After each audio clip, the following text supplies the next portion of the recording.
রাসূল বলেন আল জান্নাতু তাকুদা আকদামিল উম্মাহাত, মায়ের পায়ের নিচে আল্লাহ জান্নাতের ব্যবস্থা করে দিয়েছে। তোমার মায়ের পায়ের নিচে তোর জান্নাত। মাকে কষ্ট দিবি, জান্নাতের দরজা বন্ধ হয়ে যাবে। আর মাকে খুশি আনন্দে মুখের ভিতরে হাসি ফোটাবি, আরশটা খুশি হয়ে যাবে একজন, আর তিনি কে? মা। মায়ের ভালোবাসা কোনো স্বার্থ নেই, স্বার্থহীন ভালোবাসা মায়ের ভালোবাসা। আপনার কোনো অর্থ লোভের জন্য মা ভালোবাসে না, ঠিক না বা ঠিক?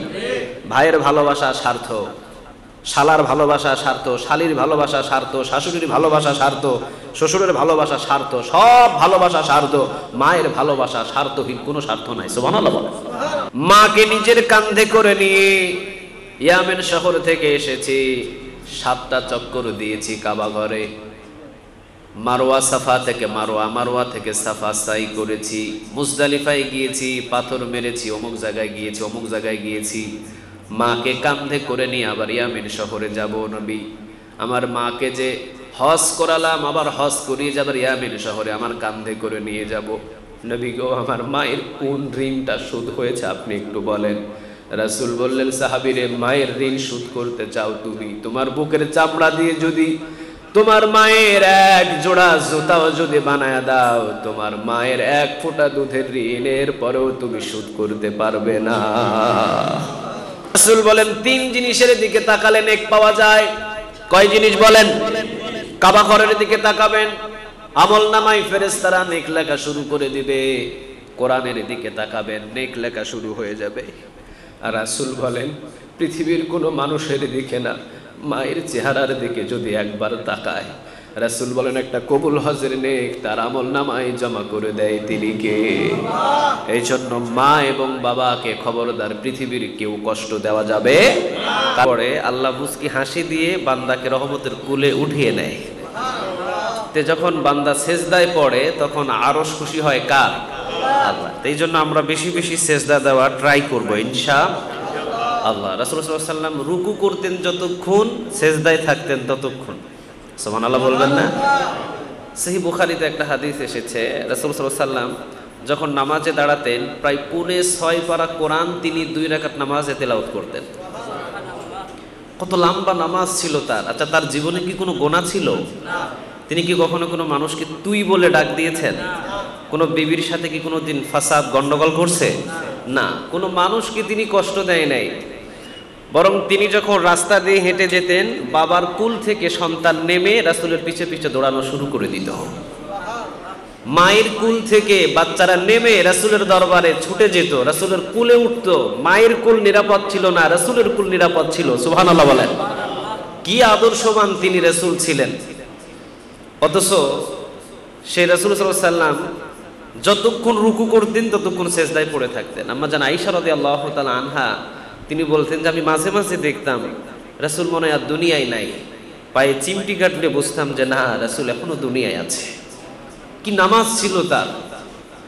আম্মা জান আয়েশা রাদিয়াল্লাহু তাআলা আনহা তিনি বলতেন যে এত নামাজ কেন পড়েন আপনি? আল্লাহর ইবাদত কেন করেন? আপনার তো কোনো গুনাহ নাই, আল্লাহ তো এমনিতেই আপনার উপরে সন্তুষ্ট। রাসূল সাল্লাল্লাহু আলাইহি ওয়াসাল্লাম বলতেন, আল্লাহ যে আমার পুরা জীবনটা নিয়ামত দিয়ে ভরিয়ে দিয়েছে, নিয়ামতের কি শুকরিয়া আদায় করা দরকার নয়? আমাদের কি নিয়ামত কম দিয়েছে? কথা বলেন, কম দিয়েছে? অসংখ্য নিয়ামত দিয়েছেন। তিনি কে? আপনি উপরের দিকে না, নিচের দিকে তাকিয়ে একটু চিন্তা করেন। ইবনে কাসির রাহিমাহুল্লাহ এক জায়গায় তিনি বলেছেন যে মানুষ নিয়ামতের শুকরিয়া আদায় করে উপরের দিকে তাকিয়ে। আরে উপরের দিকে তাকায়ও না, নিয়ামতের শুকরিয়া আদায় একটু নিচের দিকে তাকাও না। নিচের দিকে নিয়ামতের শুকরিয়া আদায় করে তাকালে তুমি বুঝতে পারবা। তুমি আসো একতলায়, তুমি নিচের দিকে তাকালে তোমার চোখে পড়বে টিনের ঘর। টিনের ঘর মানুষ যদি নিচের দিকে তাকায় তার চোখে পড়বে খড়ের ঘর। সে যদি নিচের দিকে তাকায় সে দেখবে রাস্তাঘাটে একটা মানুষ শুয়ে আছে। সে যদি আরো নিচের দিকে তাকায় সে দেখবে হাত নাই, পা নাই, বিকলাঙ্গ হয়ে একজন পড়ে আছে, যে এক জায়গা থেকে আরেক জায়গায় যাইতেও পারে না। ঠিক না বে ঠিক? তা আমার চাইতে কত মানুষ কত নিচু এলাকায় পড়ে আছে, কোনো হিসাব নাই। আমি যে জায়গায় আছি এটা অনেক মানুষের স্বপ্ন। ঠিক না বে ঠিক? আমি যে চাকরি করছি এই চাকরিটা পাওয়ার জন্য অনেক মানুষ স্বপ্ন দেখে। আমি যে কাজ করছি, আমি যে গাড়িতে ঘোরাফেরা করছি এটা অনেক মানুষের স্বপ্ন। অনেক মানুষ স্বপ্নেও আনতে পারে না এটা। একটু নিজের জায়গা থেকে খেয়াল করেন, আল্লাহ আপনাকে কোন পরিস্থিতিতে রেখেছেন, একটু চিন্তা করেন। তাহলে কার শুকরিয়া আদায় বাহির হবে? আর যে আল্লাহ নিয়ামতের শুকরিয়া আদায় করে তার উপরে নিয়ামতটা বাড়িয়ে দেন তিনি কে? আল্লাহ আমাদের সবাইকে তার গোলাম হিসাবে কবুল করুক, আমরা বলি আমিন। আজকে আমরা কথা বলবো সূরা আল মাউন থেকে। সূরার নাম কি? সূরা আল মাউন। মক্কায় এই সূরাটি নাজিল হয়েছিল, মানে সূরাগুলো দুই জায়গায় নাজিল হয়েছে, একটা মক্কায় আর একটা মদিনায়। তো এই সূরাটা নাজিল হয়েছে কোন জায়গায়? মক্কায়। 107 নম্বর ক্রমিক নম্বরে 107 নম্বর সূরা। আমরা সূরা মাউন আরাআইতাল্লাযী ইউকাযযিবু বিদ্দীন ফাযালিকাল্লাযী ইয়াদউল ইয়াতীম ওয়া লা ইয়াহুদ্দু আলা তুআমিল মিসকিন। এই তিনটা আয়াত থেকে আমরা কথা বলবো, কারণ জুমার আলোচনা তো বেশি লম্বা চড়া করা সম্ভব না। এই তিনটা আলোচনা, 3 আয়াত থেকে আলোচনা করতে হয়তো আমাদের লং একটা সময় লেগে যাবে। আল্লাহ আমাদের সবাইকে জ্ঞানে বারাকা দান করুক, আমরা বলি আমিন। তার আগে আমরা কয়েকটা কথা একটু শেয়ার করতে চাই।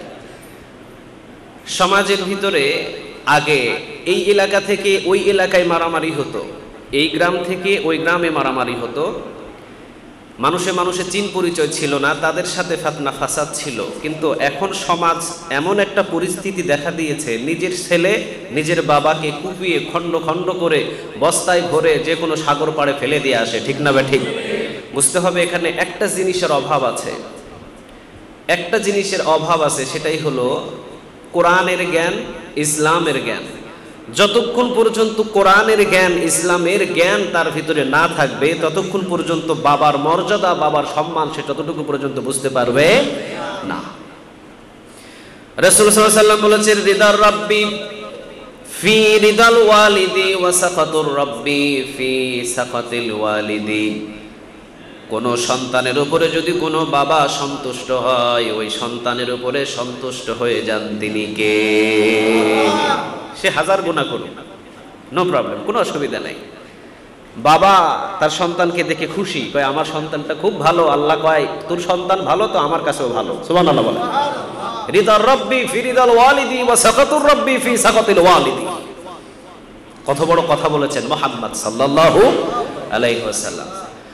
রাসূল সাল্লাল্লাহু আলাইহি ওয়াসাল্লাম বললেন, রিদার রাব্বি ফি রিদাল ওয়ালিদি ওয়া সাখাতুর রাব্বি ফি সাখাতিল ওয়ালিদি। কোন বাবা যদি কোন সন্তানের উপরে সন্তুষ্ট হয়ে যায়, সাথে সাথে ওই সন্তানের উপরে সন্তুষ্ট হয়ে যায় তিনি কে?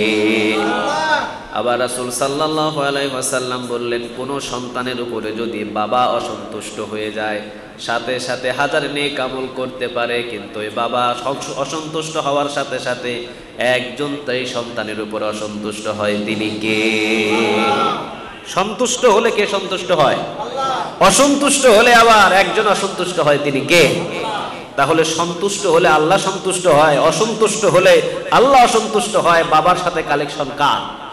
আরো জোরে বলেন না, কার? আল্লাহ। রাসূল সাল্লাল্লাহু আলাইহি ওয়াসাল্লাম বলেছেন, বাবার কাছ থেকে দোয়া নাও। বাবা যদি তোমার জন্য দোয়া করে, দোয়াটা কবুল হয়। মা যদি তোমার জন্য দোয়া করে, দোয়া কবুল হয়। কারণ একজন বাবা তোমার জন্য জীবনে যা কিছু করেছে মনে রেখে দিও, অতটুকু তোমার বাবার জন্য তুমি কখনো কোনোদিন করা সম্ভব হবে না, ঠিক না বা ঠিক? আপনার বাবা আপনার জন্য যা করছে, আপনি কি আপনার বাবার জন্য করতে পারবেন?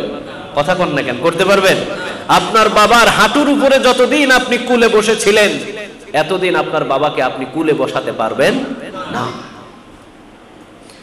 রিকশা চালিয়েছে, দিন মজুরি কাজ করেছে, যে ঘরে কাজ করেছে ওই ঘর থেকে একটা খাবারের বাটি দিয়েছে, খাবারটা খান। বাবা বলেছে, না এটা এখানে খাবো না, আমি বাড়িতে গিয়ে খাবো। জিজ্ঞাসা করছে, বাড়িতে কেন খাবেন? সকাল 8টা থেকে প্রায় বিকেল 4টা পর্যন্ত কাজ করেছেন, শরীরে অনেক পরিশ্রম, কাজের পরিশ্রমের জন্য কিছু নাস্তা আমি আপনাকে দিয়েছি, নাস্তাটা এখানেই পানাহার করেন, এখানেই খান। কয় না, বাড়িতে গিয়ে খাবো, আমার 2টা সন্তান আছে, 2টা সন্তান যদি এই জায়গায় হাত লাগায়, আমি না খেলেও আমার কলিজা সন্তুষ্ট হয়ে যাবে। কি ভালোবাসা বাবা! ইসমাইল আলাইহিস সালাম ইব্রাহিম আলাইহিস সালাম থেকে শত শত কিলোমিটার দূর। ইব্রাহিম আলাইহিস সালাম আসলেন ইসমাইল আলাইহিস সালামের বাড়িতে, সালাম দিলেন। কিন্তু ইসমাইল আলাইহিস সালাম বাড়িতে না থাকায় ইসমাইল আলাইহিস সালামের বিবি তেমন ভালো ব্যবহার করেন নাই। ইব্রাহিম আলাইহিস সালাম যাওয়ার সময় বলে গেলেন, আমার ইসমাইল যদি ঘরে ফিরে বলে দিও তাকে ঘরের চৌকাঠটা বদলিয়ে ফেলতে। ইসমাইল আলাইহিস সালাম এসেছেন, বাবা যে বাড়িতে এসেছে তিনি জানেন না, কিন্তু কে যেন একজন আল্লাহর ওলির কদম তার বাড়িতে পড়েছে, টের পেয়েছে। সুবহানাল্লাহ বলেন। জিজ্ঞাসা করলেন, কোন কি বুজুর্গ ব্যক্তি বা কোনো বৃদ্ধ মানুষ আমার দরজায় হাত লাগিয়েছে? বলে হ্যাঁ, একজন এসেছিলেন, তিনি এসেছিলেন। যাওয়ার সময় কি বলেছেন? বলেছেন আপনার ঘরের চৌকাঠটা বদলিয়ে দিতে। নবীর কথা নবী বুঝে, নবীর কথা নবীর ভাষা নবীরাই বুঝে। তিনি বুঝলেন যে এই চৌকাঠ সাধারণ কোনো চৌকাঠ না, যিনি আমার ঘর পরিচালনা করেন আমার বিবি হবে এই চৌকাঠ। বিবিকে তালাক দিয়ে দিলেন বাবার কথায়। সুবহানাল্লাহ বলবেন না? বাবা বলেছেন তালাক দেওয়ার জন্য, একদিন এক সেকেন্ড পর্যন্ত দেরি করেন নাই, সাথে সাথে তালাক দিলেন। আবার সফরে গেলেন, আবার ইব্রাহিম আলাইহিস সালাম এসেছেন, আবার আসার পরে ঘরের ভিতরে সালাম দিলেন। দেখলেন ইসমাইল আলাইহিস সালামের বিবি খুব সুন্দরভাবে আরামায়েশের জন্য ব্যবস্থা করেছে। খাবার দিলেন, গরম পানি দিয়ে গোসল করালেন, আরামায়েশ শেষ নাই। যাওয়ার সময় ইব্রাহিম আলাইহিস সালাম বললেন, মা আমার ইসমাইল আসলে বলে দিও মৃত্যু পর্যন্ত যেন ঘরের চৌকাঠ না বদলায়া ফেলে। সুবহানাল্লাহ। ইসমাইল আলাইহিস সালাম আসলেন, তার বিবি বললেন বৃদ্ধ একজন মানুষ এসেছিলেন, নাম হলো ইব্রাহিম আলাইহিস সালাম। কেঁদে দিলেন নিজের বাবা। তিনি বললেন যাওয়ার সময় কোনো নসিহতমূলক কোনো কথা তোমাকে বলেছে কিনা? তিনি বললেন হ্যাঁ বলেছে। কি কথা? কথাটা হলো তিনি যাওয়ার সময় বললেন যে আমার ইসমাইল আসলে বলে দিও সে যেন জীবনের যে কোনো প্রান্ত যাক আর যে কোনো স্থানে যাক, সে যেন ঘরের চৌকাঠটা না বদলায় ফেলে। এই ঘরের চৌকাঠ যদি তার সাথে থাকে তার জন্য জান্নাতে যাওয়া সহজ করে দিবেন তিনি কে? ঘরের চৌকাঠ ভালো হওয়া দরকার। বাবা বলেছে তালাক দিতে, তালাক দিয়ে দিয়েছেন। বাবা বলেছে রাখতে, মৃত্যু পর্যন্ত রেখেছে। সুবহানাল্লাহ বলেন। এই জন্য রাসূল বলেছেন রিদার রাব্বি ফি রিদাল ওয়ালিদি ওয়া সাখাতুর রাব্বি ফি সাখাতিল ওয়ালিদি। বাবা যদি কোনো সন্তানের উপরে সন্তুষ্ট হয়ে যায় তিনি কে? আর বাবা যদি কোনো সন্তানের উপরে অসন্তুষ্ট হয়, ওই সন্তানের উপরে রাগান্বিত অসন্তুষ্ট হয় তিনি কে? ভালোবাসা শ্বশুরের বেশি নাকি বাবার বেশি? আরো যদি বলেন শ্বশুর নাকি বাবা? শ্বশুর তো শ্বশুরের জায়গায় থাকবে, ঠিক না বে ঠিক? শ্বশুর কখনো বাবার স্থান কখনো নিতে পারবে না। তবে বাবার সামনে শ্বশুরকে যদি বাবা বাবা বাবা বাবা বলে ডাকেন, বাবার কলিজায় যদি ব্যথা লাগে নারাজ হবেন কে? আম্মা জান আয়েশা রাদিয়াল্লাহু তাআলা আনহার বাবা ছিলেন আবু বকর, ঠিক না বে ঠিক? রাসূলের কি ছিলেন? শ্বশুর। রাসূলের কি ছিলেন? একবারও রাসূল বাবা বলে ডাকে নাই। কথা কন না কেন? কিন্তু আমরা এমন ভাবে শ্বশুরকে আব্বা বলে ডাকি, তিন আলিফ টান দিয়ে, কিন্তু নিজের বাবাকে বাবা বলে অনেকে ডাকে না, ঠিক না বে ঠিক? খবরদার, খবরদার, নিজের বাবাকে যতবার বাবা বলে ডাকবেন কে সন্তুষ্ট হবেন? সবাই বলেন কে? বাবার সাথে আরেকজন আছেন মা। রাসূল বলেন আল জান্নাতু তাকুদা আকদামিল উম্মাহাত। মায়ের পায়ের নিচে আল্লাহ জান্নাতের ব্যবস্থা করে দিয়েছে। তোমার মায়ের পায়ের নিচে তোর জান্নাত। মাকে কষ্ট দিবি, জান্নাতের দরজা বন্ধ হয়ে যাবে। আর মাকে খুশি আনন্দে মুখের ভিতরে হাসি ফোটাবি, আরশটা খুশি হয়ে যাবে একজন, আর তিনি কে? মা। সবচেয়ে ছোট একটা শব্দ মা। পৃথিবীর সব মধু এটার ভিতরে লুকায় আছে, ঠিক না বে ঠিক? মায়ের ভালোবাসা কোনো স্বার্থ নেই, স্বার্থহীন ভালোবাসা মায়ের ভালোবাসা। আপনার কোনো অর্থ লোভের জন্য মা ভালোবাসে না, ঠিক না বে ঠিক? ভাইয়ের ভালোবাসা স্বার্থ, শালার ভালোবাসা স্বার্থ, শালীর ভালোবাসা স্বার্থ, শাশুড়ির ভালোবাসা স্বার্থ, শ্বশুরের ভালোবাসা স্বার্থ, সব ভালোবাসা স্বার্থ। মায়ের ভালোবাসা স্বার্থহীন, কোনো স্বার্থ নাই। সুবহানাল্লাহ বলেন। ছেলে বিদেশ থেকে এসেছে, বাড়িতে ব্যাগ নিয়ে এসেছে কয়েকটা, সবাই ব্যাগ নিয়ে ব্যস্ত, খোলাখুলি করছে আমার জন্য কি এনেছে। মা এসে নিজের সন্তানের মুখ মুছে দিয়ে কয় আমার বাসার মুখখানা শুকনা, না জানি কয়দিন খায় নাই। এটা শুধুমাত্র মায়ের ভালোবাসা, ঠিক না বে ঠিক? আর এইরকম ভালোবাসা পৃথিবীতে কারো হতে পারে না। এই জন্য রাসূল সাল্লাল্লাহু আলাইহি সাল্লামের কাছে একজন সাহাবী এসে বললেন ইয়া রাসূলুল্লাহ, মাকে নিজের কাঁধে করে নিয়ে ইয়ামেন শহর থেকে এসেছি, 7টা চক্কর দিয়েছি কাবা ঘরে, মারওয়া সাফা থেকে মারওয়া, মারওয়া থেকে সাফা সাই করেছি, মুজদালিফায় গিয়েছি, পাথর মেরেছি, অমুক জায়গায় গিয়েছি, অমুক জায়গায় গিয়েছি। মাকে কাঁধে করে নিয়ে আবার ইয়ামিন শহরে যাব নবী। আমার মাকে যে হজ করালাম, আবার হজ করিয়ে যাবার ইয়ামিন শহরে আমার কাঁধে করে নিয়ে যাব। নবী গো, আমার মায়ের কোন ঋণটা শোধ হয়েছে আপনি একটু বলেন। রাসূল বললেন, সাহাবীরে, মায়ের ঋণ শোধ করতে চাও তুমি? তোমার বুকের চামড়া দিয়ে যদি তোমার মায়ের এক জোড়া জুতাও যদি বানায় দাও, তোমার মায়ের এক ফোঁটা দুধের ঋণের পরেও তুমি শোধ করতে পারবে না। মায়ের সম্মান, মায়ের মর্যাদা বাড়াইছে তিনি কে? আরো জোরে বলেন। রাসূল বলেন, 3 জিনিসের দিকে তাকালে নেক পাওয়া যায়। কয় জিনিস বলেন? কাবা ঘরের দিকে তাকাবেন, আমল নামায় ফেরেশতারা নেক লেখা শুরু করে দিবে। কোরআনের দিকে তাকাবেন, নেক লেখা শুরু হয়ে যাবে। আর রাসূল বলেন, পৃথিবীর কোনো মানুষের দিকে না, মায়ের চেহারার দিকে যদি একবার তাকায়, রাসূল বলেন একটা কবুল হজের নেক তার আমল নামায় জমা করে দেয় তিনি কে? এই জন্য মা এবং বাবাকে খবরদার পৃথিবীর কেউ কষ্ট দেওয়া যাবে। কার কথা? আরো জোরে বলেন। ওয়াকাদা রাব্বুকা আল্লা তা'বুদু ইল্লা ইয়্যাহু ওয়া বিল ওয়ালিদাইনি ইহসানা। বলেন কথাটা কার? আল্লাহর পরেই মা বাবার খেদমত করো, ইহসান করো। কে বলছেন? আরো জোরে বলেন। ওই যে মূসা আলাইহিস সালামের ঘটনাটা একবার বলছিলাম, স্মরণ আছেন আপনাদের? তো এই জন্য বলছি যে মা এবং বাবা যে কতটা দামি, এটা বুঝতে হলে আপনাকে কোরআন বুঝতে হবে, ঠিক না বে ঠিক? আপনাকে বুঝতে হবে হাদিস, বুঝতে হবে কোরআন যেদের সম্মান কে দিয়েছেন। আর যখন কোরআন হাদিস বুঝবেন না, তখন দেখবেন মা বাবা বৃদ্ধাশ্রমে। কথা কন না কেন? একজন মাদ্রাসা পড়নেওয়ালা একজন ইমাম মাত্র 6,000 টাকা বেতনের চাকরি করে। একজন মাদ্রাসার শিক্ষক মাত্র 10,000 টাকা বেতনের চাকরি করে, যা এই সমাজের ভিতরে 10,000 টাকা কোনো মূল্য নাই। কোন ইমামের বাবা, কোন মাদ্রাসার শিক্ষকের বাবা আজ পর্যন্ত একটা বৃদ্ধাশ্রমে খুঁজে পাবেন না। কিন্তু সব ওই যে ন্যাংটা ইউনিভার্সিটির ছাত্র, যারা রাতের পর রাত, দিনের পর দিন গাঁজা খেয়ে, ইয়াবা খেয়ে, অমুক খেয়ে, তমুক খেয়ে পড়ে আছে, লক্ষ লক্ষ কোটি কোটি টাকার সম্পদ আছে। বাবা যখন বৃদ্ধ হয়ে যায়, যখন বিয়ে শাদী করে, এরপরে ওই বৃদ্ধ বাবার আর প্রস্রাব পায়খানা ভালো লাগে না, তখন কোথায় রেখে আসে? কথা বলেন না, কোথায় রেখে আসে? বৃদ্ধাশ্রমে রেখে আসে। আচ্ছা বলেন, যদি ওই কোটি কোটি টাকার কথা বলছি না, যদি কোরআন আর হাদিসের জ্ঞান থাকতো, আর যদি মনে রাখতো যে এই মা এবং বাবার প্রস্রাব পায়খানা পরিষ্কার করা আর মসজিদ সাফাই করা একই সমান, এরকম যদি সে জ্ঞান থাকতো, জীবনে কোনোদিন মা বাবাকে বৃদ্ধাশ্রমে রাখতো?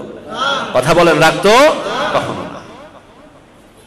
আরে মা বাবার প্রস্রাব পায়খানা পরিষ্কার করতেছেন, এগুলো তো মা বাবার প্রস্রাব পায়খানা না, এগুলো মসজিদ সাফাই করার মতো আপনার আমল হচ্ছে, ঠিক না ঠিক? কত বড় নেকির কাজ। অথচ চট্টগ্রামের সেই দিনের ইতিহাসটা আমি শুনে আমার চোখ কপালে নেই। নিজের ছেলে, চট্টগ্রাম বাঁশখালীতে যে ঘটনাটা ঘটেছে, নিজের ছেলে বাবাকে টুকরা টুকরা করে ব্যাগের ভিতরে, বস্তার ভিতরে ফেলে জায়গায় জায়গায় ছিটিয়ে ফেলেছে। গদ্দানটা আলাদা করে, মাথাটা আলাদা করে কোথায় ফেলে দিয়েছে, পা ফেলেছে এক জায়গায়, হাত ফেলেছে এক জায়গায়। এটা কি কোনো সন্তান করতে পারে? কথা বলেন, কোন সন্তান করতে পারে?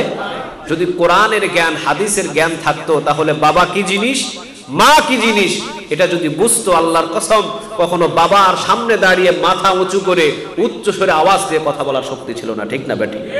কারণ মা বাবার সম্মান দিয়েছেন তিনি কে? আল্লাহ আমাদের বোঝার তৌফিক দান করুক, আমরা বলে আমিন।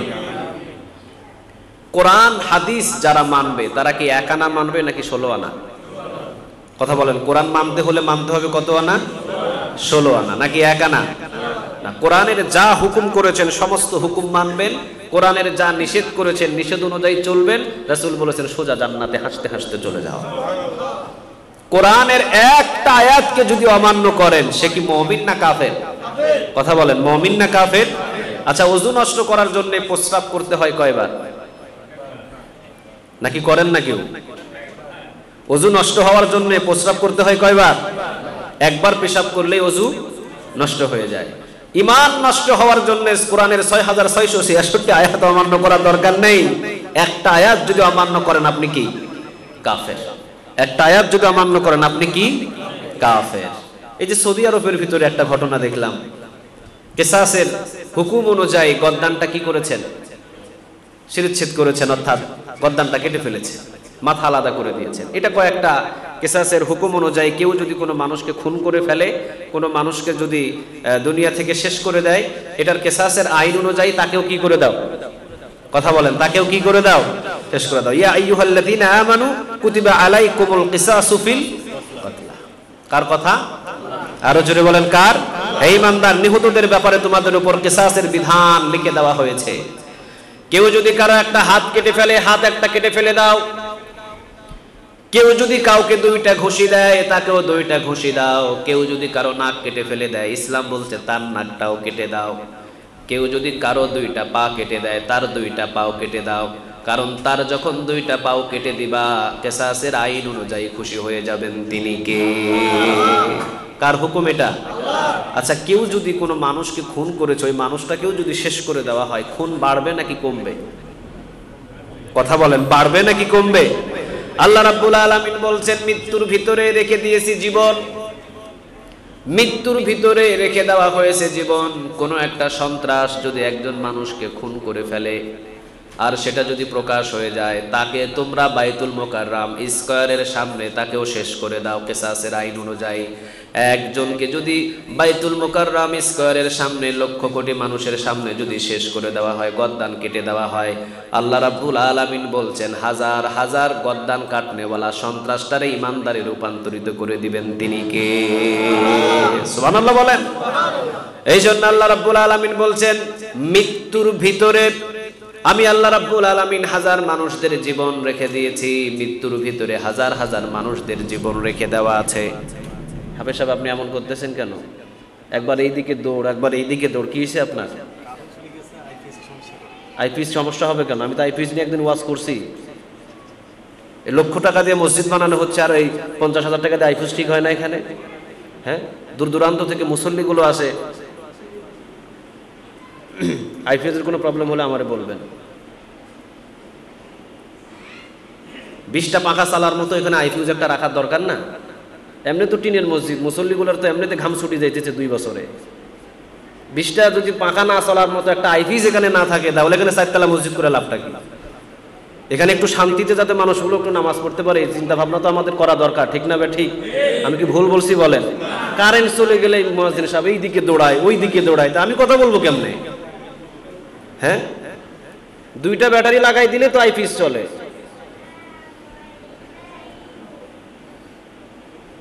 রাগ করে বলতেছি না, বয়ানের ভিতরে যদি এদিক ওদিকে ছোটাছুটি করে আমার এলোমেলো হয়ে যায় কথা বলা, আমি এটা পারি না। এখন মুয়াজ্জিন সাহেব তো কিছু কইতে পারতেছে না, যদি আইপিএস অফ হয়ে যায় মাইক বন্ধ হয়ে যাবে, মাইক বন্ধ হয়ে গেলে আলোচনা বন্ধ হয়ে যাবে। মানুষগুলো দূর দূরান্ত থেকে আসছে, কি শুনবে কোরআনের আয়াত থেকে কথা? ওই জন্য উনিও হয়তো ছোটাছুটি করতেছে। কিন্তু আইপিএস কেন দুর্বল থাকবে এখানে? কি জন্য দুর্বল থাকবে? অন্তত কয়েকটা পাখা চলার মতো আইপিএস এখানে পাওয়ারফুল আইপিএস লাগাতে হবে। এই যে এই জায়গায় পাখা চলতেছে না 3টে, তে মানুষগুলো কি গরম লাগে না? কারেন্ট আসছে, এখন পাখা চালায় দেন। এখন কারেন্ট চলে গেলে আপনি ঠাস করে উঠে আবার সব বন্ধ করবেন, এবারে ডিস্টার্ব হচ্ছে আমার। আইপিএসটা পাওয়ারফুল লাগানোর জন্য বলবেন, আর না হলে আমারে বলবেন, আমি ব্যাটারি লাগাই দেবো। জানেন, আমারে বলবেন আপনি আগামী জুমায়। আমি এক জুমায় কথা বলছিলাম এটা নিয়ে। আমার আল্লাহ আমাদের বোঝার তৌফিক দান করুক, আমরা বলি আমিন। কোন কথাই রাখছিলাম আমি? কথাটা কোন কথা বলতে বলতে শেষ করলাম বলেন? আমি তো খেয়াল হারাই ফেলছি। কোন কথা বলতে লাগছিলাম? কিসাসের আইন। হ্যাঁ, ইয়া আইয়ুহাল্লাযীনা আমানু কুতিবা আলাইকুমুল কিসাসু ফিল কতলা। কিসাসের আইন অনুযায়ী কেউ যদি আপনার একটা হাত কেটে ফেলে, তার একটা হাত কেটে দাও। কার আইন? সবাই বলেন কার? আল্লাহর। আচ্ছা, এই আইনটা যদি আমাদের বাংলার জমিনের ভিতরে প্রতিষ্ঠিত হতো, খুন খারাপি বাড়তো নাকি কমতো? সবাই বলেন, কমতো নাকি বাড়তো? কমে যেত। কত মানুষ, আজকে একটা কুকুরের দাম আছে, আজকে একটা শিয়ালের বাচ্চার দাম আছে। আমি নিজে দেখেছি, এই যে আমাদের রাজশাহীর ভিতরে চিড়িয়াখানা আছে, হরিণকে এমন শ্যাম্পু দিয়ে গোসল করানো হয় যে শ্যাম্পু বাংলাদেশ থেকে আনা হয় না, বিদেশ থেকে আমদানি করে আনা হয়। এরপরে আপনার সিংহকে গোসল করানো হচ্ছে, বানরকে গোসল করানো হচ্ছে। তাহলে দেখা যায় বাংলাদেশে বানরের দাম আছে বাংলাদেশে এই হরিণের দাম আছে, বাংলাদেশে সিংহের দাম আছে, কিন্তু বাংলাদেশে মানুষের দাম নাই। যদি মানুষের দাম আমার বাংলাদেশে থাকতো তাহলে পাখির মতো গুলি করে বাংলার মানুষদেরকে হত্যা করা হতো না, ঠিক না বেটে? এটা জীবনেও কখনো হতো না। এই জন্য বাংলাদেশে পাখির দাম আছে, বাংলাদেশে অন্যান্য জন্তুর দাম আছে, জানোয়ারের দাম আছে, কিন্তু মানুষের মূল্য বাংলাদেশে নাই। বিদেশি সম্পদে এক একটা পশুকে গোসল করানো হয়, কিন্তু বহু মানুষ না খেয়ে রাস্তায় পড়ে আছে, দেখার মতো কোনো সুযোগ নেই। এই জন্য আল্লাহ রাব্বুল আলামিন বলছেন, বান্দারে জমিনের ভিতরে যারা হাতটাকে হস করে জমিনের ভিতরে যারা একটু চলাচল করবে, জমিনের ভিতরে যারা মানুষ খুন খারাপি করবে, একটা যদি মানুষকে খুন করে তাকেও খুন করো। কিসাসের আইন অনুযায়ী একটা মানুষের উপরে যদি জুলুমি করে তাকেও জুলুমি করো। একটা যদি তার চোখ অন্ধ করে তারও একটা চোখ অন্ধ করো। একটা মানুষের যদি বিনা অপরাধে পা কেটে ফেলে তারও পাও কেটে দাও। খুশি হয়ে যাবেন তিনি কে? তবে জমিনটা শান্তিপূর্ণ হয়ে যাবে। কারণ কিসাসের আইন যখন, কিসাসের আইনগুলো যখন মসজিদের মেম্বারগুলো থেকে, কিসাসের আইনগুলো যখন কোর্ট থেকে, কিসাসের আইনগুলো যখন হাইকোর্ট থেকে, সব জায়গা থেকে যখন প্রকাশ পাওয়া শুরু হবে, খুন খারাপি কমে যাবে। জমিনটারে জান্নাতের মতো শান্তিপূর্ণ জমিন দান করবেন তিনি কে? একজন মহিলা চুরি করলো, রাসূল সাল্লাল্লাহু আলাইহি ওয়াসাল্লাম বললেন হাত কেটে দাও। কি কেটে দাও? হাত কেটে দাও। এটা কিসাসের আইন। চুরি করলে কি কাটো? কার হুকুম? কার আইন? আছে বাংলাদেশে? যদি থাকতো তাহলে কি সুইস ব্যাংকে টাকা জমা হতো? কথা বলেন, হতো? হতো না। কিসাসের আইন অনুযায়ী রাসূল সাল্লাল্লাহু আলাইহি ওয়াসাল্লাম বললেন হাত কেটে দাও। একজন বাকির থেকে এসে বলছেন, ইয়া রাসূলুল্লাহ, এটা হলো কুরাইশ বংশের একজন মেয়ে, আপনি তো নিজেও কুরাইশ বংশের মেয়ে, হাত কাটা থেকে বিরত থাকেন, একটা আঙ্গুল কেটে দেন। কুরাইশ বংশের মেয়ের যদি এই মদিনার ভিতরে হাত কাটা হয়, কুরাইশ বংশের মান ইজ্জত কমে যাবে। আঙ্গুল কেটে দিয়ে বিচারটাকে ঢিসমিস করে দেন। আমাদের মতো তেলবাস, ঠিক না বে ঠিক? আমাদের মতো একটু তেল মারতেছে। রাসূল সাল্লাল্লাহু আলাইহি ওয়াসাল্লাম উঠে গেলেন, আগুনের গোলার মতো চেহারাটা লাল হলো। রাসূল বললেন, আজকে যদি মহিলাটা কুরাইশ বংশের মহিলা চুরি না করে যদি আমার মেয়ে ফাতেমাও চুরি করতো, ওয়াল্লাহি, আল্লাহর কসম, আমার মেয়ের দুইটা হাত আমি ওয়াল্লাহি আল্লাহর কসম কেটে দিতাম। সুবহানাল্লাহ বলেন। কারণ হুকুমটা কার? এখানে কি 19-20 করা যাবে? কথা বলেন, করা যাবে? কিন্তু এই সৌদি আরবের মোহাম্মদ বিন মুরসাল, এই মোহাম্মদ বিন মুরসাল ছেলেটার নাম ছিল, সে যে কোনো মাধ্যমে তার চাচাতো ভাইয়ের সাথে, নিজের চাচাতো ভাইয়ের সাথে কথা কাটাকাটি অথবা যে কোনো মাধ্যমে তাকে হত্যা করে ফেলেছে। কিসাসের আইন অনুযায়ী তাকেও কি করা হবে? কথা বলেন, তাকেও কি করা হবে? হত্যা করা হবে। আচ্ছা বলেন তো, কিসাসের আইন অনুযায়ী যে তর্ক বিতর্ক লেগে তার চাচাতো ভাইকে হত্যা করার পর তাকেও হত্যা করা হলো, এখন কি যুবকেরা সতর্ক হবে নাকি যুবকেরা পথ হারিয়ে ফেলবে? সতর্ক কম হবে না বেশি হবে? যুবকেরা চিন্তা করবে যে তর্কতর্কি লাগার ভিতরেও মেজাজটা ঠান্ডা রাখতে হবে, ঠিক না বে ঠিক? যদি 19 থেকে 20 আমি করে ফেলি তাহলে আমার উপরেও সরকারি চাপ আছে। সরকারি চাপ না, চাপটা কার? আল্লাহর। আচ্ছা, এই চিন্তা যদি আমাদের বাংলাদেশে হতো, মারামারি কমতো না বাড়তো? কথা বলেন, বাড়তো না কমতো? সন্ত্রাসী বাড়তো না কমতো? জুলুমি বাড়তো না কমতো? সব কমে যেত। কিসাসের আইন যখন রাষ্ট্রবিধান অনুযায়ী চালু হবে, পুরা জমিনটা জান্নাতের বাগান হয়ে যাবে, ঠিক না বে ঠিক? কত জেনাখোর আজকে বুক ফোলায়া ঘুরে, নাই? কথা কন না কেন? নাই? বাংলাদেশের ভিতরে মদখোরের লিস্ট হয় না, বাংলাদেশের ভিতরে ইয়াবাখোরের লিস্ট হয় না, বাংলাদেশের ভিতরে ছিনতাইখোরের লিস্ট হয় না, বাংলাদেশের ভিতরে আপনার গাঁজাখোর, মদখোর, ইয়াবাখোর, অশালীনভাবে যারা চলাফেরা করে, দুই পকেটের ভিতরে গাঁজা নিয়ে চলাফেরা করে, ওদের লিস্ট বাংলার জমিনে হয় না। বাংলাদেশের ভিতরে লিস্ট হয় মাদ্রাসার শিক্ষকদের, বাংলাদেশের ভিতরে লিস্ট হয় নিরপরাধ মসজিদের ইমাম সাহেবদের, বাংলাদেশের লিস্ট হয় বক্তাদের, বাংলাদেশের লিস্ট হয় আলেম ওলামাদের, ঠিক না ঠিক? বাংলাদেশের ভিতরে কারাগারের দিকে তাকান, আপনি তাকান না, দেখেন কোন মানুষগুলো আজকে কারাগারের ভিতরে বন্দী আছে। থাকার কথা চোরে, থাকার কথা ডাকাতে। আরে রাসূল সাল্লাল্লাহু আলাইহি ওয়াসাল্লামের জমানায় তো জেলখানা ছিল না, ওমর রাদিয়াল্লাহু তাআলা আনহু জেলখানা নিয়ে আসছে। কিন্তু ওমর রাদিয়াল্লাহু তাআলা আনহুর জেলখানার ভিতরে কি কোনো আলেম ছিল? কোনো তাফসীর কারক ছিল?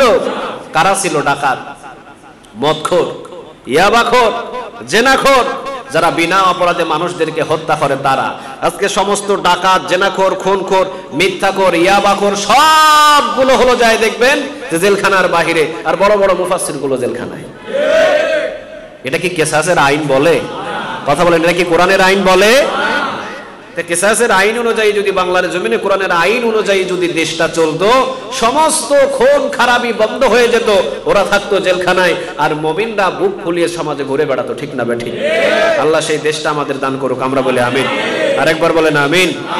আল্লাহ রাব্বুল আলামিন বলছেন, আরাই পড়েন, আরাইতাল্লাযী ইউকাযযিবু বিদ্দীন ফাযালিকাল্লাযী ইয়াদউল ইয়াতীম ولا يحض على طعام المسكين। কার কথা?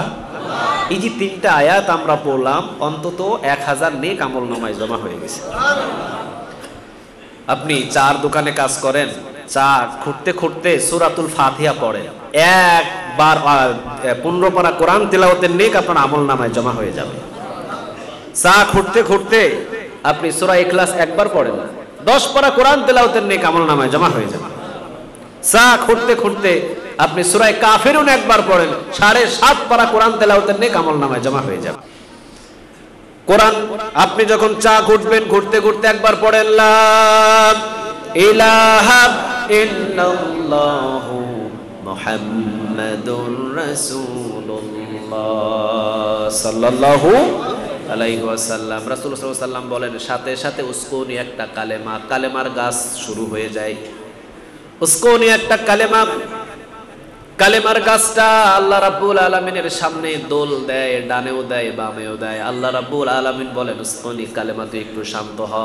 কালেমা বলে, না আমি শান্ত হব না। কেন? কারণ জমিনে যে ব্যক্তি তেলাওয়াত করেছে তার গুনাহ না মাফ করা পর্যন্ত আমি শান্ত হব না। সুবহানাল্লাহ বলেন। আল্লাহ রাব্বুল আলামিন বলেন, শান্ত হয়ে যা। যখন আমার বান্দার মগজের ভিতরে কালেমাটা ছিল, জবান দিয়ে বাহির হয় নাই, তখনই আমি তার পিছনের গুনাহ মাফ করে দিয়েছি। এই জন্য যে কোনো পথে হাঁটেন, ফাহেসা কোনো কথা না বলে আমরা পড়ব, লা ইলাহা ইল্লাল্লাহু মুহাম্মাদুর রাসূলুল্লাহ সাল্লাল্লাহু। আল্লাহ রাব্বুল আলামিন সূরা মাউনের ভিতরে বলছেন, আর ওয়াইতাল্লাযী ইউকাযযিবু বিদ্দীন, ও নবী আপনি কি দেখেছেন যে কিয়ামত দিবসকে অস্বীকার করে? আপনি কি দেখেছেন ওই লোককে যে কিয়ামতের দিনটাকেই সে অস্বীকার করে?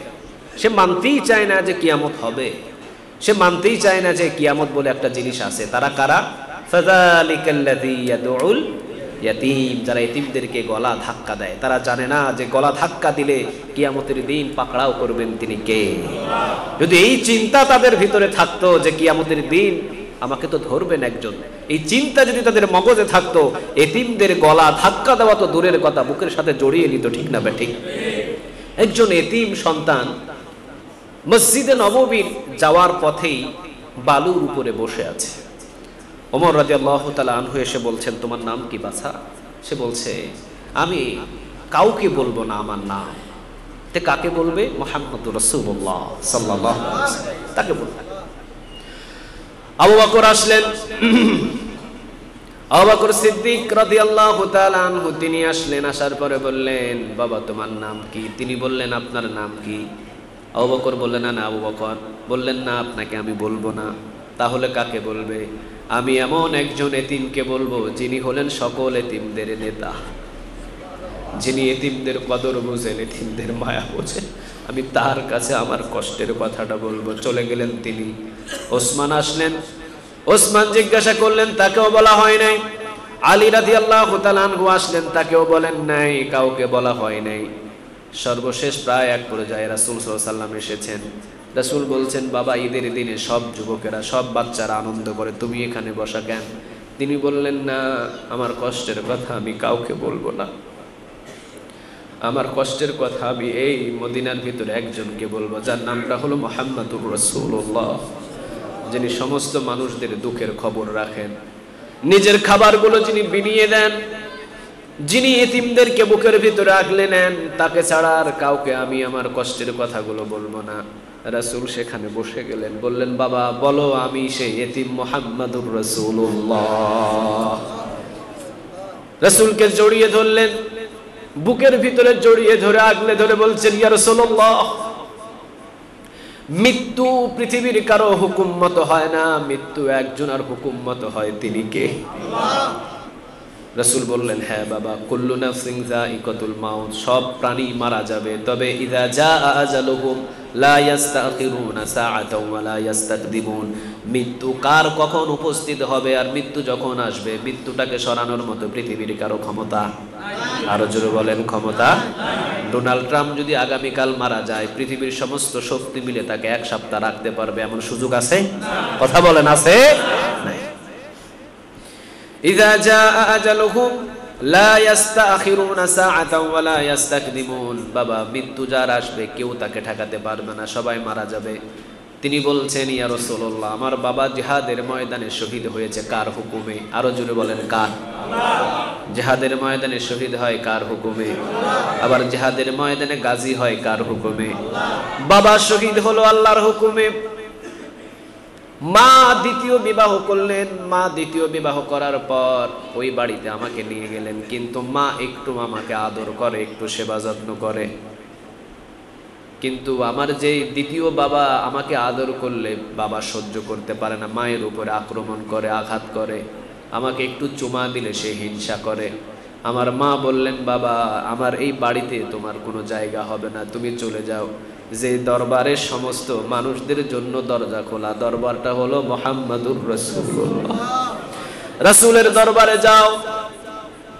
জিনার ঘরের দরজা রাতের 3টা পর্যন্ত খোলা, রাতের 4টা পর্যন্ত খোলা, সবার দরজা বন্ধ হয়ে যায়, রাসূলের দরজা কখনো বন্ধ হয় না। যাও, সেই দরবারে চলে যাও, আমি এসেছি আপনার কাছে, নিশ্চয় আপনি আমার একটা ব্যবস্থা করে দিবেন। রাসূল বুকের সাথে জড়িয়ে নিলেন, চলে গেলেন আয়েশা রাদিয়াল্লাহু তাআলা আনহার ঘরে। আয়েশা রাদিয়াল্লাহু তাআলা আনহাকে বললেন, ঈদের দিনে সব চাইতে উত্তম উপহার আজকে আমি তোমাকে দেব। সুবহানাল্লাহ বলেন। আয়েশা রাদিয়াল্লাহু তাআলা আনহা খুশি হয়ে গেলেন। রাসূল বললেন, এই এতিম সন্তানটাকে আজকে তোমাকে আমি উপহার দিলাম, আজ থেকে তুমি তার মা আর আমি মুহাম্মাদুর রাসূলুল্লাহ তার বাবা। সুবহানাল্লাহ বলেন।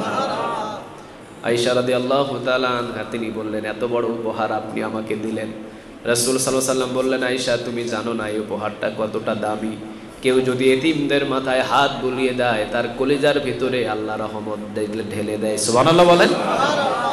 পৌষ এবং মাঘ মাসের শীতের রাতের আয়েশা, পৌষ এবং মাঘ মাসের শীতের রাতে কোনো এতিমের গায়ে যদি কোনো চাদর অথবা কোনো শীতের কাপড় পরিয়ে দেওয়া হয়, আর এতিম যদি একটু মুচকি হাসি দেয়, সাথে সাথে আল্লাহর আরশ খুশি হয়ে যায়। এত বড় জিনিস আমি তোমাকে উপহার দিয়েছি। রাসূল সাল্লাল্লাহু আলাইহি ওয়াসাল্লাম বলেন, আরাআইতাল্লাযী ইউকাযযিবু বিদ্দীন ফাযালিকাল্লাযী ইয়াদউল ইয়াতীম। কার কথা?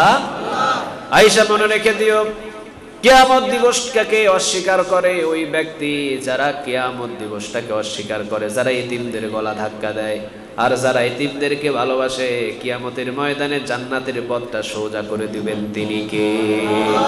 এতিমদের ভালোবাসা আমাদের কলিজায় লালন পালন করবো ইনশাআল্লাহ। এতিমদের ভালোবাসবেন তো? কথা বলেন, এতিমদের ভালোবাসবেন তো? তারিখ থেকে একটা ঘটনা বলছি, মিশরের একটা ঘটনা, তারিখ থেকে একটা ঘটনা বলছি। একজন ধনী মানুষ, উনি স্বপ্নে দেখছেন অমুক শহরের একটা ফল দোকানদার ওকে তুমি উমরা করাও। কি করাও? উমরা করাও। কি করাও? উমরা করাও। উনি প্রথম দিন স্বপ্নে দেখেছেন, উনি এটাকে তেমন গুরুত্ব দেন নাই। দ্বিতীয় দিন আবার তিনি স্বপ্নে দেখছেন অমুক শহরের একটা ফল দোকান, তাকে তুমি উমরা করাও। উনি দ্বিতীয় দিন দেখার পরও গুরুত্ব দেন নাই। তৃতীয় দিন উনি স্বপ্নে দেখছেন অমুক শহরের অমুক ব্যক্তিকে উমরা করাবি কি না এটা বল। সুবহানাল্লাহ বলবেন না?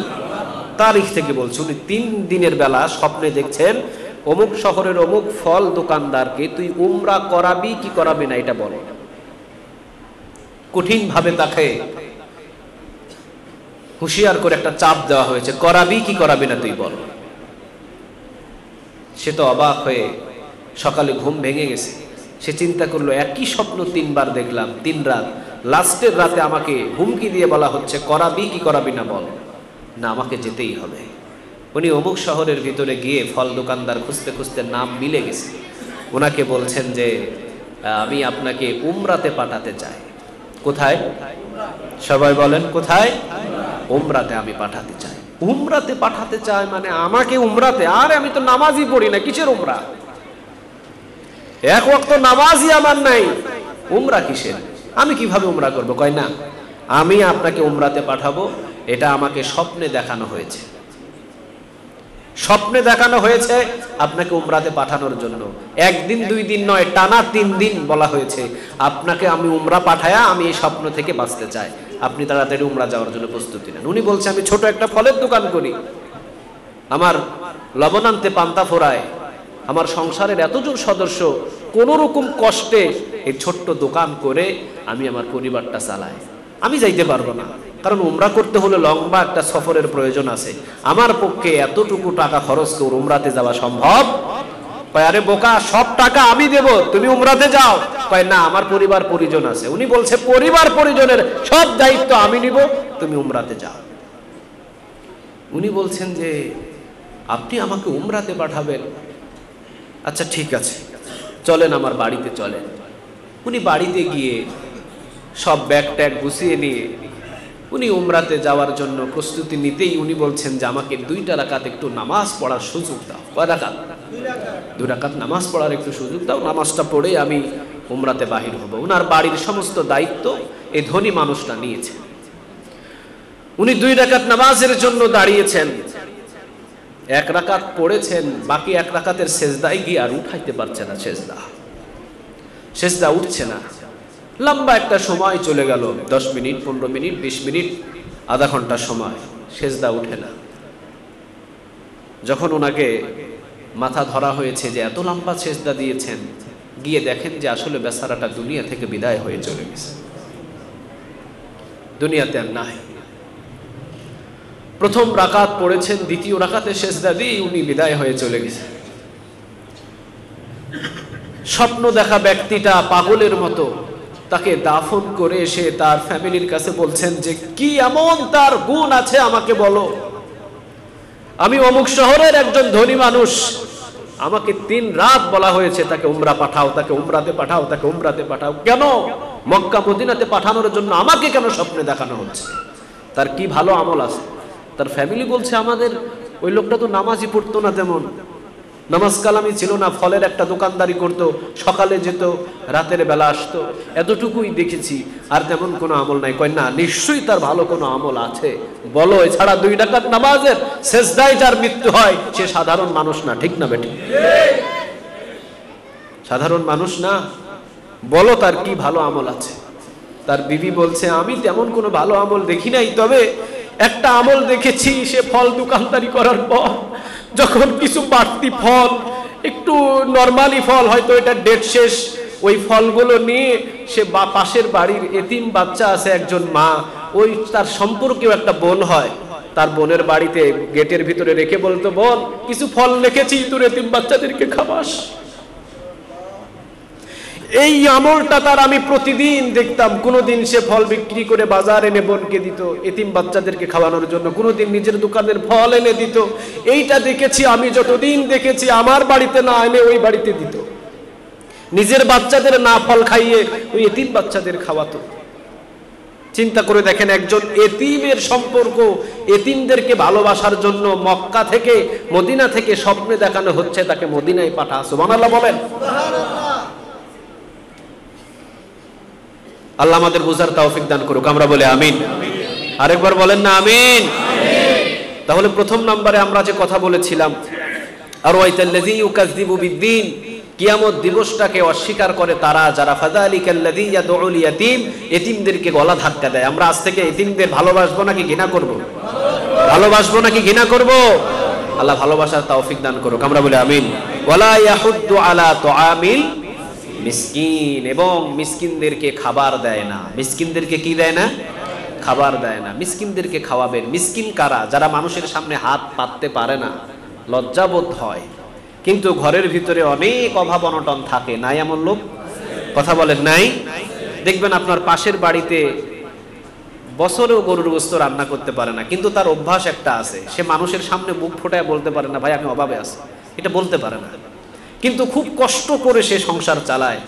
তাকে দান না 50,000 টাকার একটা বান্ডিল দিয়ে দেন না জাকাতের, কি অসুবিধা হবে?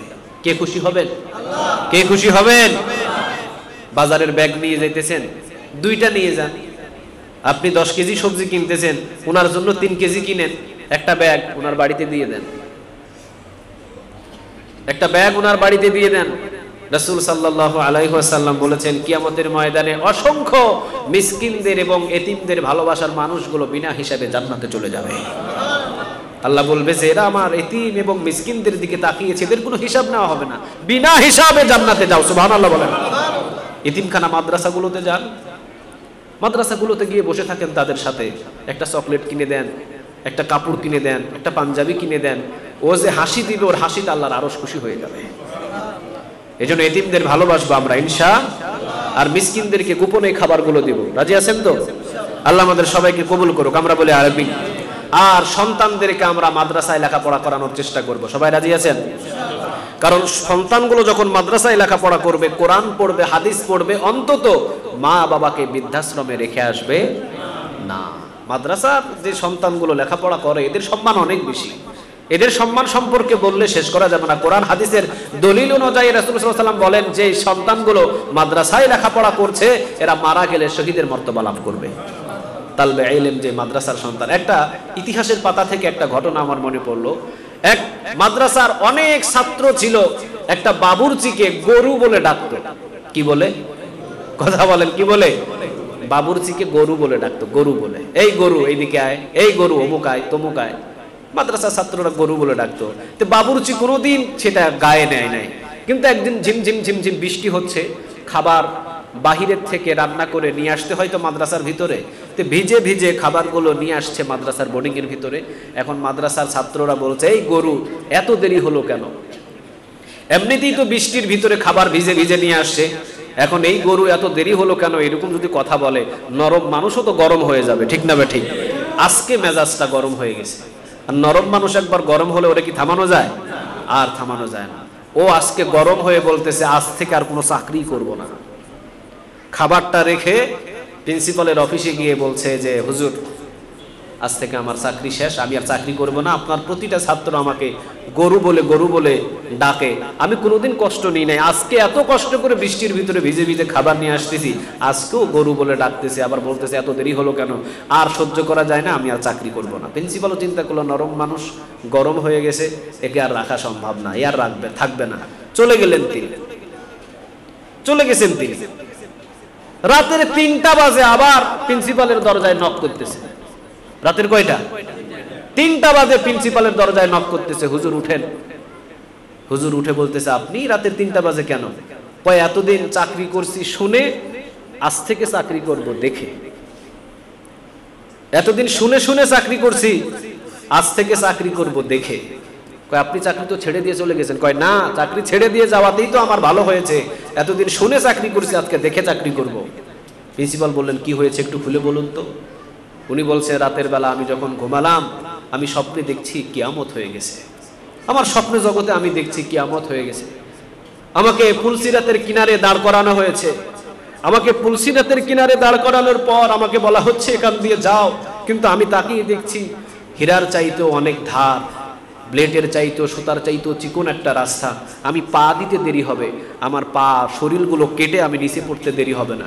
আমি যাচ্ছি না সামনের দিকে, কিন্তু আমাকে পিছন থেকে ঠেলা হচ্ছে যাও তুমি পুলসিরাত পার হয়ে যাও। কিন্তু এত চিকন রাস্তা দিয়ে আমি কিভাবে যাব?